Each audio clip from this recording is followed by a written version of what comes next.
आपको जब भी कोई भी आप टॉपिक पढ़िएगा तो उसको आपको शॉर्टकट में पढ़ने की ज़रूरत नहीं है।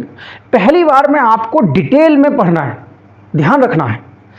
जैसे मान लीजिए अभी राज्यसभा का चुनाव होने वाला एक चर्चा में है, तो आपको पहला काम क्या करना है कि राज्यसभा का संविधान में स्थिति क्या है, संवैधानिक स्थिति क्या है। इसके बाद राज्यसभा का इतिहास क्या है, बैकग्राउंड क्या है।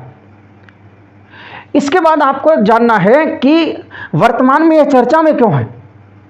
यह तो चुनाव होने वाले हैं, तो कितनी सीट पर चुनाव होने वाले हैं, चुनाव कौन करवाता है। और इसके बाद आपको जानना है, यदि आप मान लीजिए कि पीसीएस का मेंस दे रहे हैं, या एमपी पीसीएस का मेंस दे रहे हैं, या यूपीएससी दे रहे हैं, तो आपको जानना है कि राज्यसभा क्यों है, उसके कार्य क्या हैं, उसकी भूमिका क्या है, उसकी प्रासंगिकता क्या है, महत्व क्या है, राज्यसभा के सामने चुनौतियां क्या हैं, चैलेंजेस क्या हैं, कमियां क्या हैं। यदि आप कोई भी इस प्रकार कोई भी टॉपिक यदि आप पढ़ेंगे तो आप देखेंगे कि आपको बहुत ही आसान तरीके से आपका प्रीक भी तैयार हो जाएगा और आपका मेंस भी तैयार हो जाएगा।